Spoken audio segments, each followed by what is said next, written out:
Well, if this stream has taught us anything, it is that the chip in the chair philosophy is a very true poker philosophy because we've basically been dragging our asses. Um,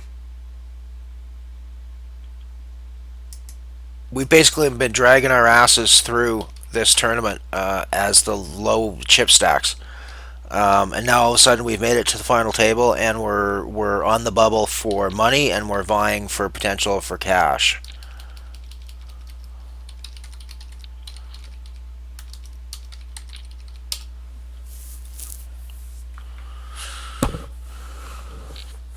Jet Set's just saying that he can't play Raz or high low, and I'm like, well, shit, that's my wheelhouse, buddy. That's thrown right into my strike zone when we're in the Raz and the high low.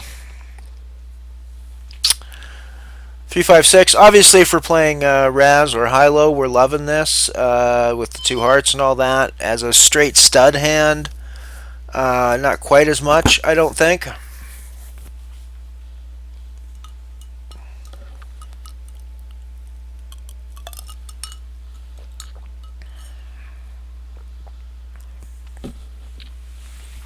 But this has definitely been a good example of a chip in a chair because we've been pretty low most of the day. We've been surviving as opposed to gathering chips. We've simply been surviving. We've simply been not busting. And I don't think you can overstate the importance of not busting when you're trying to play poker tournaments. And I mean, it sounds obvious, obviously, but I think that one of the side effects of some of the more aggressive strategies of tournament poker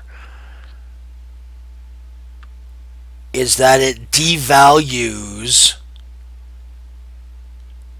the danger of busting. And it devalues the value of still being in the tournament on the next hand. Um, I'm not exactly sure where the proper value weight for that concept of I'm still in the tournament next hand is, but I think that surviving is a value in a poker tournament. It's not a value really in any rational sense in cash poker. From what I've seen, you just rebuy. I mean, survival in the larger sense of your general bankroll, maybe, but in terms of your actual session, well, you just rebuy as many times as you need to rebuy, kind of thing with a cash session. Tournament poker is a vastly different beast. Tournament poker is one life and you're done, unless you're playing a rebuy, which again is a different situation. But generally speaking, in something like this, um, one life and you're done. So there is value in still having that life the next time the cards are dealt out to everybody at the table. And you have to be willing to put that value in sometimes, and be able to choke back and get rid of hands that you wouldn't necessarily get rid of in other situations. That said, Ace Ace Five is never a hand in a high stud high low that I'm ever getting rid of in any context or situation whatsoever because we're working on highs, we're working on lows. When we hit hands that help our lows, we're working into straights and things for our highs.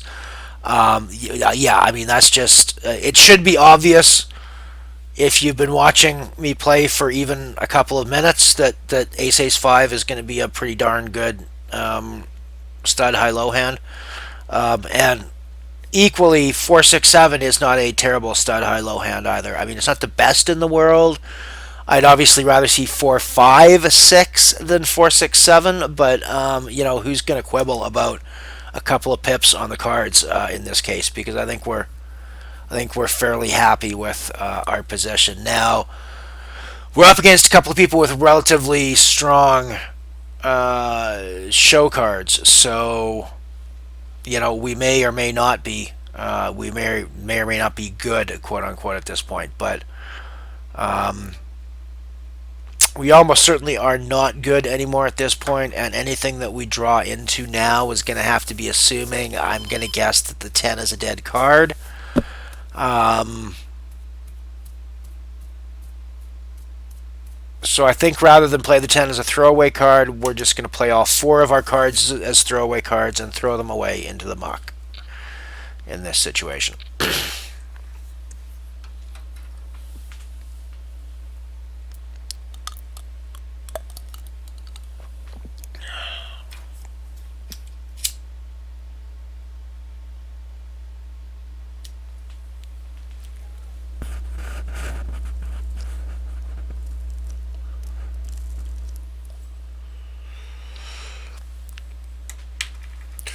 I'm not hugely unhappy with the decisions I've made through here. The hand where I got beat by the flush, I mean, that's just going to happen from time to time. You're going to draw out. That's stud poker.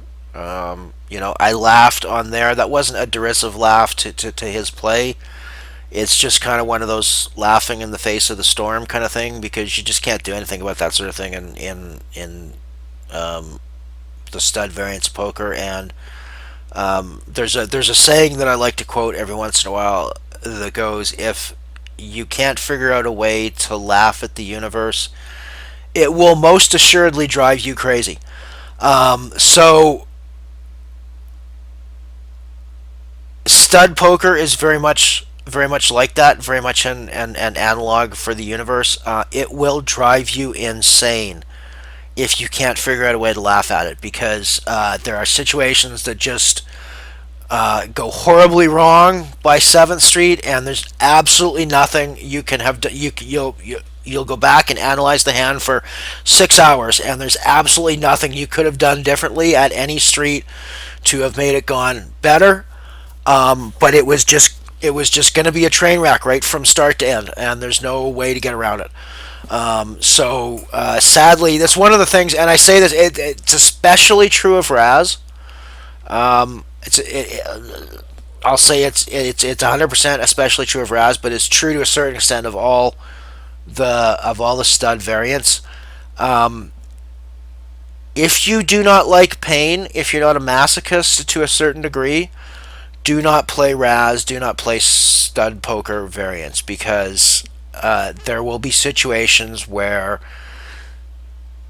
you just get beat repeatedly over the head with a big stick. And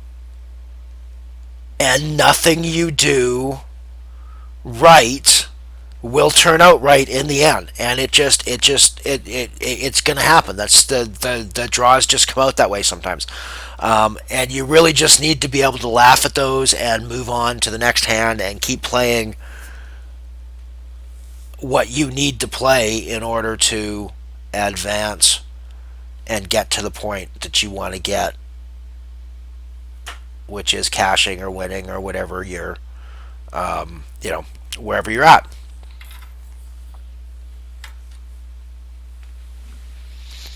We have been hanging on from the beginning. There is 5 people left in this for cash.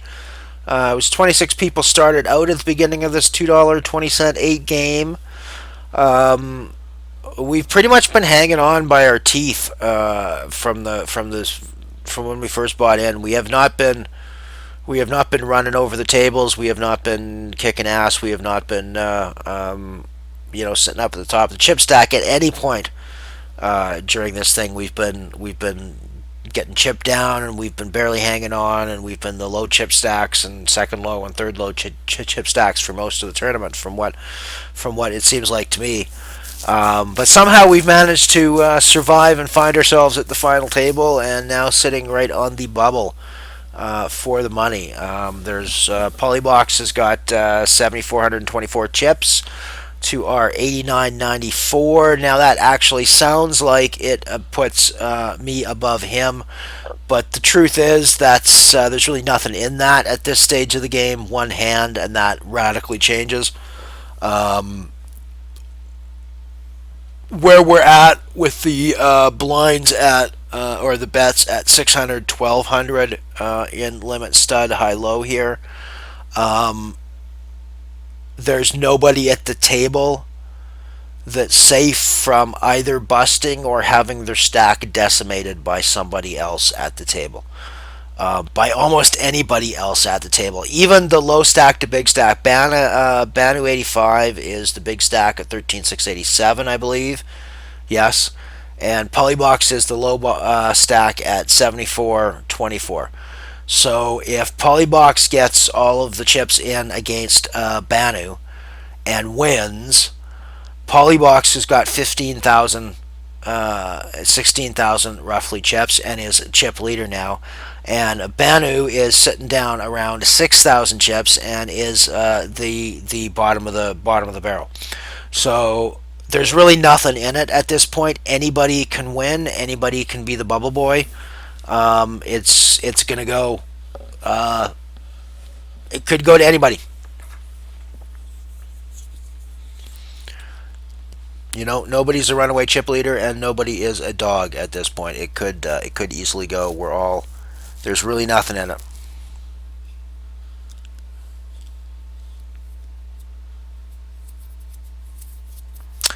This hand 9 10 queen, even with two spades, is a nice example of a hand that has nothing in it when you're playing limit stud high low. There is no value in this hand whatsoever. Yes, you can play to some big highs with straights and flushes and things like that, but you're never getting a low. And when you're never getting a low, that means that you've given up half the pot before you even start playing. And when you give up half the pot before you even start playing in poker, I think everybody else on the table is going to lick their lips and say, "Hey, will you come play with me, please?" Because that's not the way that you should be playing. You always need to be at least thinking about how you can possibly get a low hand when you're playing high-low poker. I can't stress that enough. That always playing for something with a low is vital if you want to be successful at high-low poker.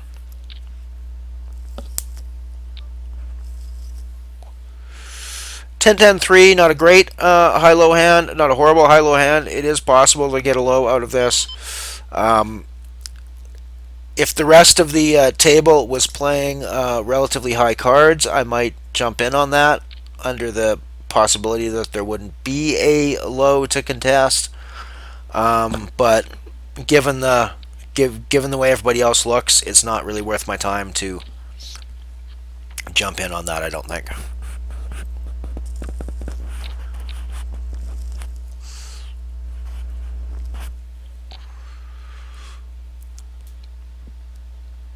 Three, five, six, on the other hand, with a couple of hearts, is one of those pretty little stud high-low hands that you love to see because it can work into straights for your straights and flushes for your high hand, using the exact same cards that you need to work into very low, very good low hands. So we're absolutely playing this. I don't think we need to go crazy for two reasons. Number one, it saves some chips in our stack and lets us persevere and stay on if things go a little south as the cards come out. And two, it's also disguising our hand to a certain degree because I mean you would normally expect if we have a hand this strong for high low we'd want to be raising and putting chips in the pot, and we do want to put chips in the pot typically, especially now. I mean now we're just kind of jumping up and down with joy at this point. And I absolutely could and probably should raise at this point. But I think I'm going to keep disguising my hand by calling. Banu's got a pair of aces up there, and that means that he could be thinking he's really strong. Which, of course, he still is at this point, as are everybody else. I don't think I can get out of it, especially with Polybox in... Or maybe with Polybox in there, I need to get out of it.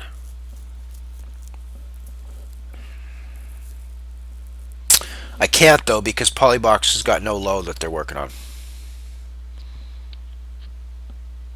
Now they've barely got a low, but I've got basically the nuts. I mean, I might have my low capped out by Banu, but I've basically got the nuts here. It's possible that low and high, that would bite.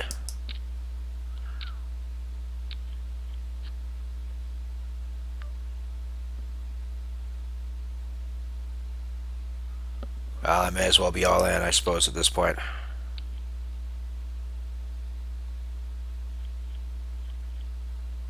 Wicked. And there you go, from basically last, second last to first, and the somewhat massive chip leader at this point. So we are now ITM. Um,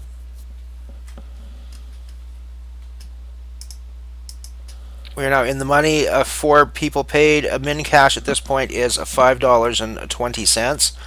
I think I'm calling this shove because I think that Banu at this point is probably steaming.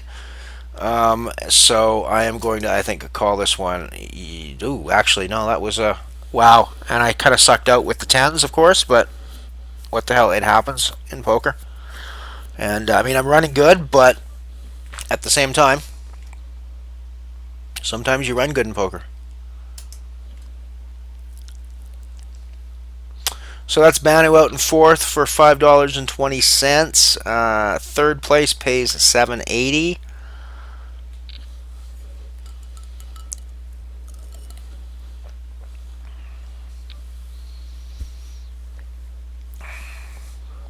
We'll check through on this, obviously.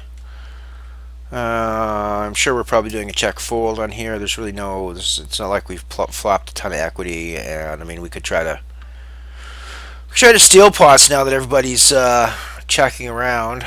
As a matter of fact, I think that's what we need to do. We probably need to keep putting chips in the pot, just because we got such a big stack and everybody else is one move and they're out.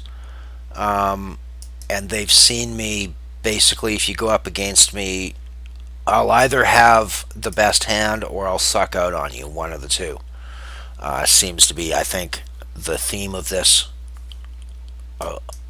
final table. So I think that I'm probably going to get a lot of pots by just pushing people around. Of course, you never really want to abuse that, but nonetheless. I mean, I know I should probably have raised that button regardless.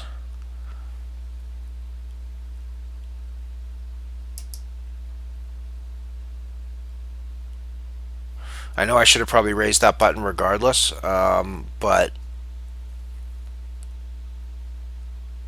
I don't necessarily subscribe to those theories. I can, yes, I should raise a lot of buttons, but I don't always need to be raising the buttons.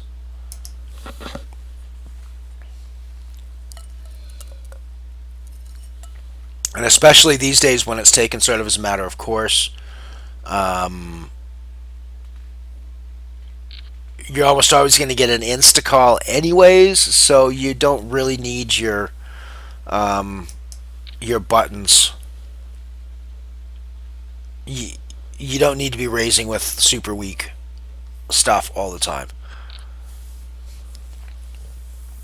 You obviously shouldn't always wait for a big hand to raise on the button. You should be raising with a lot of very wide range. But I'm just saying you don't always need to do it.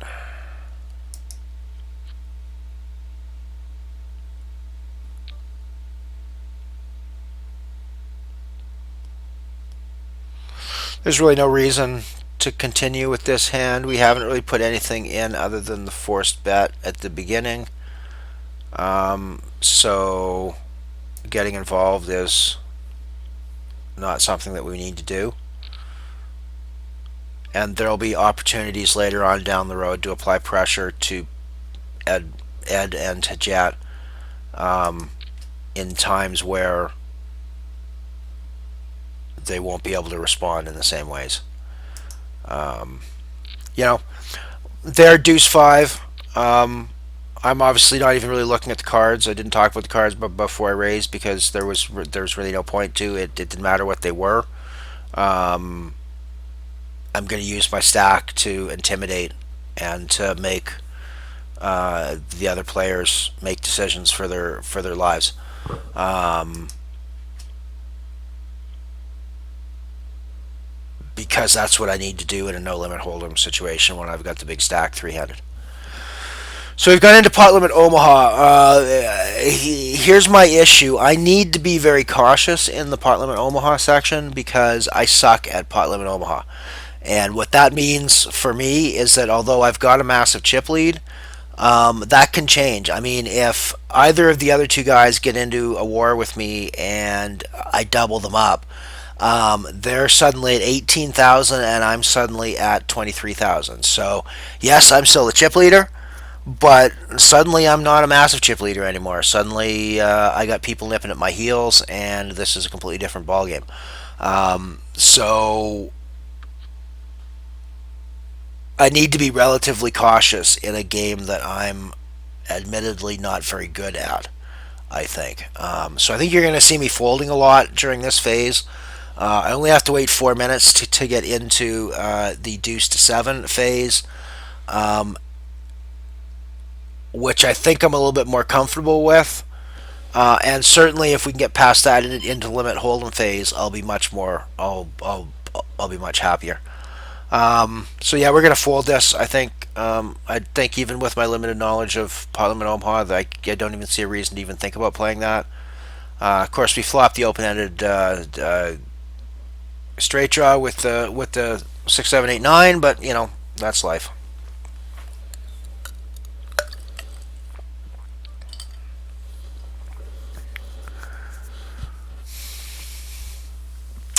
This is a hand we might think about being excited about in a high-low context, but typically we wouldn't be in a in just a regular PLO context. But now that the flops come out the way it has, I think actually we are somewhat interested in uh, continuing to throw money at this pot. A little less so now. The ace 10 out there is certainly a possibility. The 9-10 is certainly a possibility. I suppose the king 6 and the king 3 have always been possibilities right from the start. But I honestly don't think that I can do. Yeah, I was pretty sure that it wasn't something that I needed to bet because I wasn't really getting called by anything that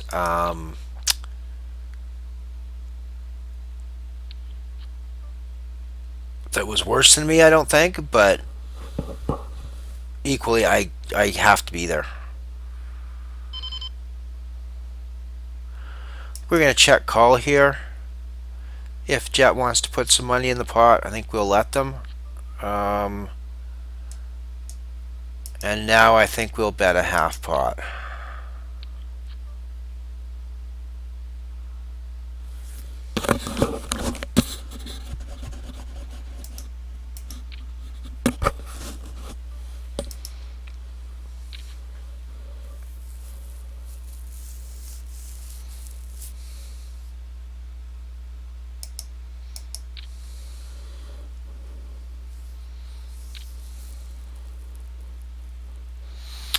So this being PLO, I know I said at the beginning of the level I was gonna play it cautiously, but I've sort of decided I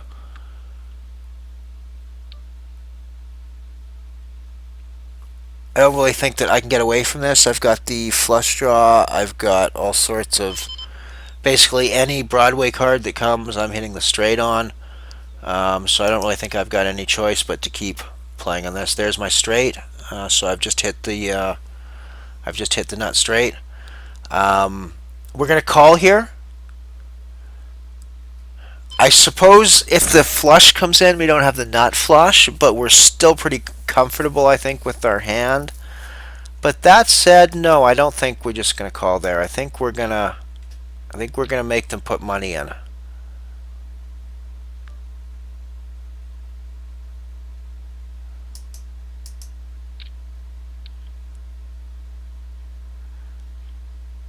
Ace 7 of hearts. So yeah, if the hearts come, I'm toast on that. Or well, I'm not toast obviously, but I'm giving their chips back. Alrighty, so we are heads up now to the to the final prize. That was Edward CSKA from Russia, who ended up in third place for $7.80. We are now Jet Set from Sweden, Jet Set Arn from Sweden versus myself from Canada.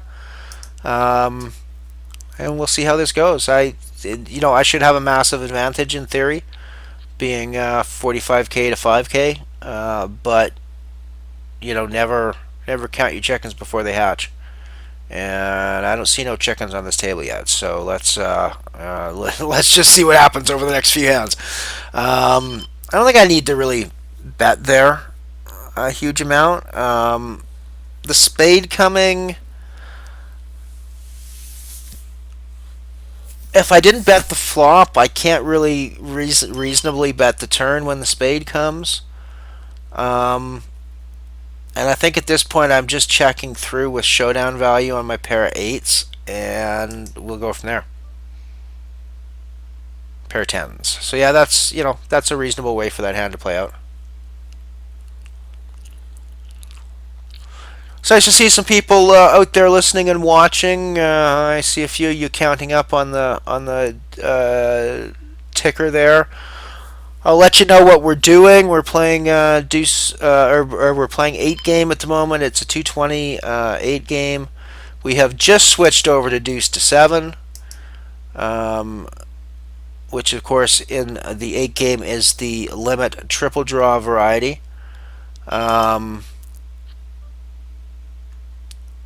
Not my best game in the world, I don't think. I certainly play a fair bit of it because I play a fair bit of the 8 game mix because I quite enjoy that.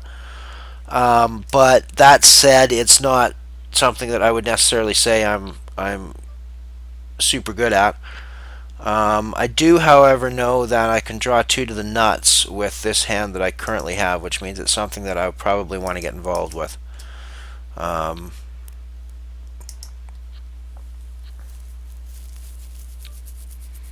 That is not the nuts. That said, we're going to try this one more time, I think. So I went 2. Jet Set apparently drew 2 and decided to stand pat.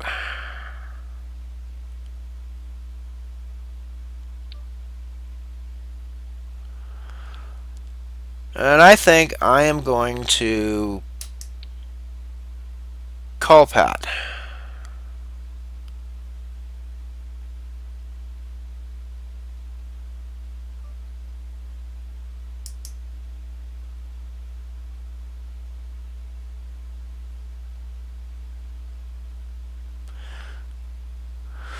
So this check is one of two things. It's either giving up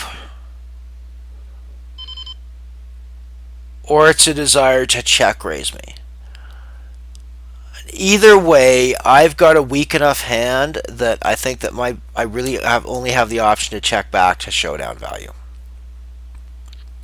I didn't think he was very strong, and I thought if he was strong, he was going to have bet after third draw, but I wasn't really strong enough to withstand a check raise at that point, I don't think. So I needed to just check that through.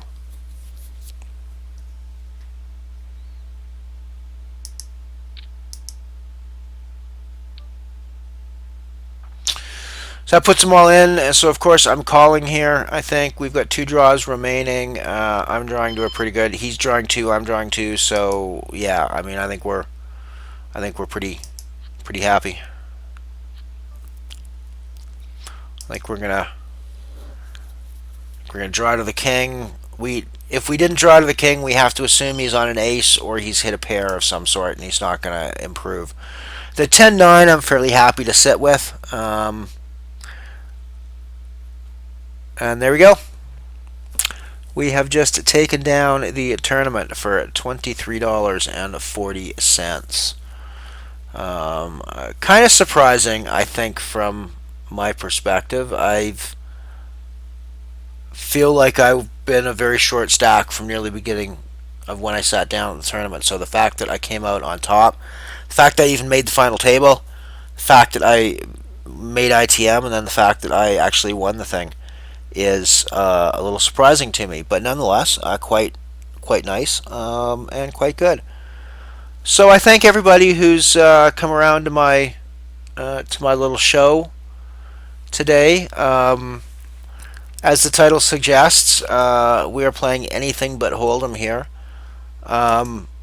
which really means that we're going to mostly play games that aren't Hold'em here. It doesn't mean that we will never, ever, ever play Hold'em on pain of death at anything but Hold'em. In fact, we've already played Hold'em on anything but Hold'em. So that rule's already been broken. That rule's already out the door. Nobody needs to worry about it anymore. There will occasionally be Hold'em on anything but Hold'em. But the point of this is to play the games that people don't normally see. I'm pretty sure that I have never seen a Badoogie on television before. You're going to see Badoogie played here. I'm pretty sure that I have never seen a triple stud tournament played on TV before. You're going to see triple stud played here. When was the last time you saw 8 games shown on TV? You probably saw it streamed at the World Series of Poker, and the last time you saw it was probably when you saw it streamed at the 2013 World Series of Poker. You're going to see, as you just did, 8 game done here.